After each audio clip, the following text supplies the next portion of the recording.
Holy words, long preserved for our walk in this world, they resound with God's own heart. Oh, let the ancient words impart.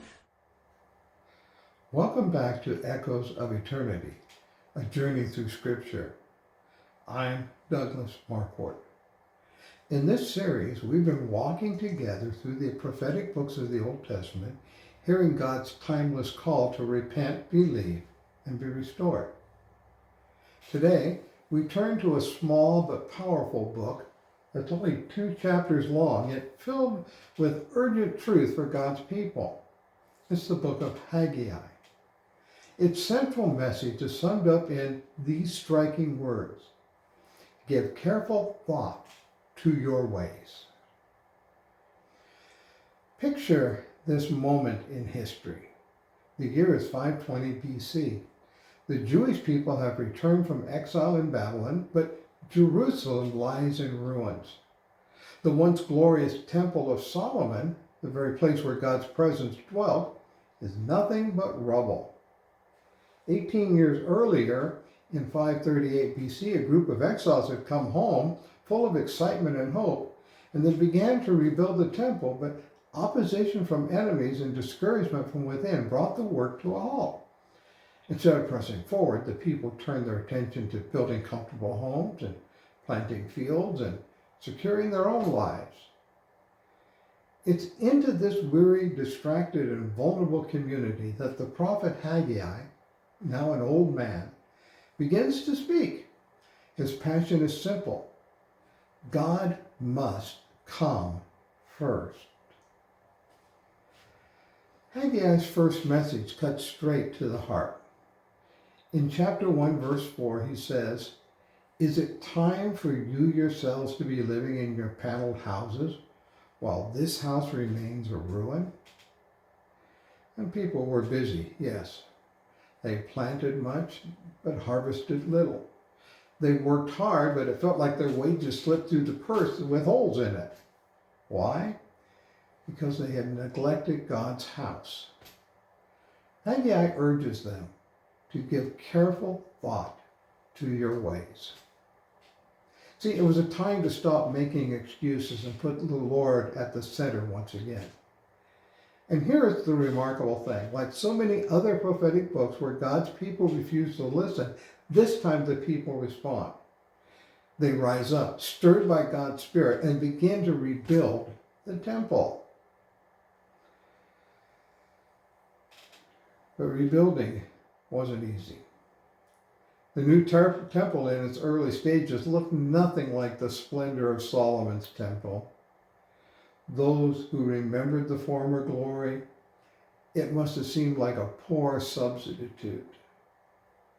So Haggai brings a second message of encouragement. In chapter 2, verse 4, he speaks and he says, "Now be strong, Zerubbabel," he was the governor. "Be strong, Joshua. Be strong, all the people of the land, and work, for I am with you, declares the Lord Almighty." God reminds them that his presence is not the size of the building, which was their true source of strength that he promises. In Haggai 2, 7 and 9, he says, "I will fill this house with glory, and in this place I will grant peace." Those are wonderful words of hope. You see, the success of the temple didn't depend on human achievement, but God's power and his presence. Haggai also brings a message of holiness. He reminds the people that outward success isn't enough. Their fields, their harvest, even their safety all depend on God's blessing. The lesson is clear. Obedience brings life. Neglecting God leads to emptiness. But when the people choose to honor the Lord, he promised to bless them richly. Finally, Haggai delivers a word of future blessing. And this is directed to Zerubbabel, the governor. He speaks of a coming day when God will shake the earth and the heavens, overthrowing the powers of nations. And in that day, Zerubbabel is called God's signet ring, a symbol of authority, chosen and secure. This points us forward to a great hope beyond Zerubbabel. It points us to the coming of the Messiah, Jesus Christ. Haggai's message may be over 2,500 years old, but it still speaks powerfully into our lives. Let's consider three themes. First, the house of the Lord. The temple was a sign of God's presence. To neglect it was to neglect God himself. Today, we no longer worship in a stone temple, but Scripture tells us we are God's temple, the dwelling place of his Holy Spirit.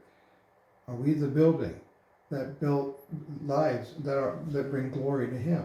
Second, God is active in the world. In Haggai, God shakes and stirs the nations. He is no distant deity.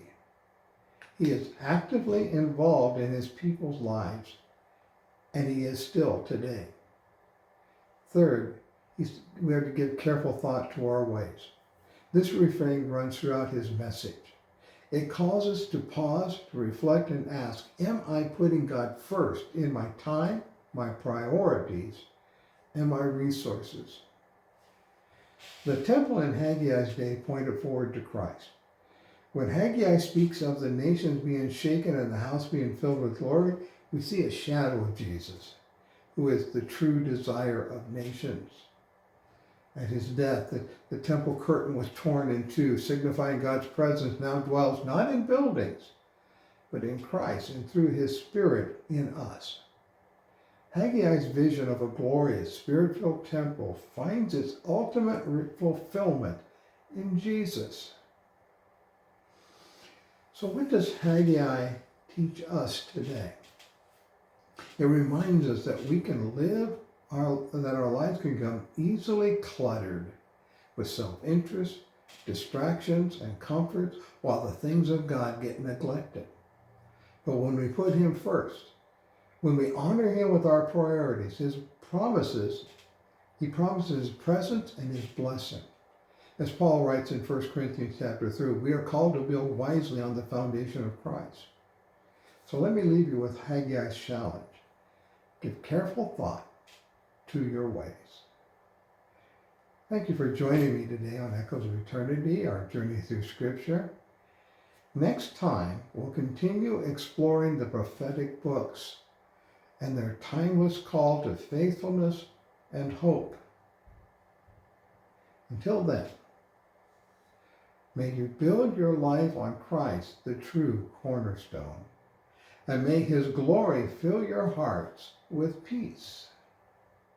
Holy words, long preserved for our walk in this world, they resound with God's own heart. Oh, let the ancient words impart